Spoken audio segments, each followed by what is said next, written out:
Have you been trying to lose weight, eat healthy, put down that donut and pick up the carrot instead?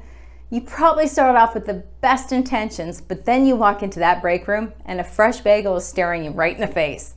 That's when the internal war starts. Do I or don't I? And then the bargaining.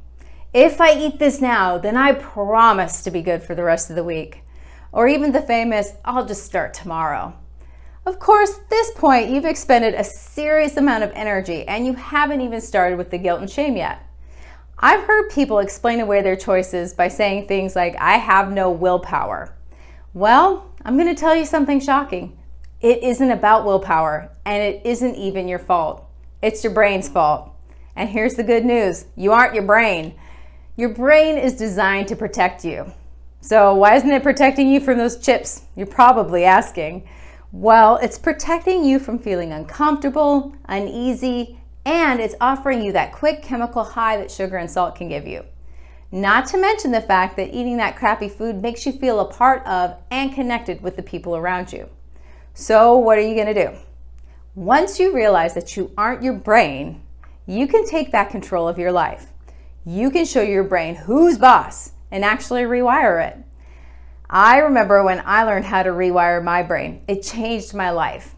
I stopped shaming myself for the bad choices that I'd made. I stopped putting myself down and comparing myself to others who I assumed had it all together.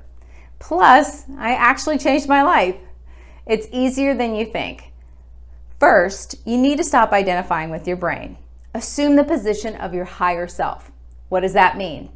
Remember who you really are. You are a soul using this body for a short while. From this perspective, you can kindly parent yourself and brain. Think of your physical form as your own child. If your child wanted a cookie, for example, that doesn't mean that you'd give it to them. You could kindly and lovingly say no. Your child may have a bit of a tantrum, but that doesn't mean that you love them any less, does it? You see it for what it is, and you don't get attached to the tantrum. You know that it'll end, and ultimately your child is better off. No amount of beating up that child is going to keep them from wanting that cookie. So, stop berating yourself. You will build new neural pathways when you start making different choices. Those new neural pathways will become your new normal. Just like anything in the beginning, it might not feel easy and it might not feel comfortable, but you can do it because who you truly are is way more powerful than the parts of your body.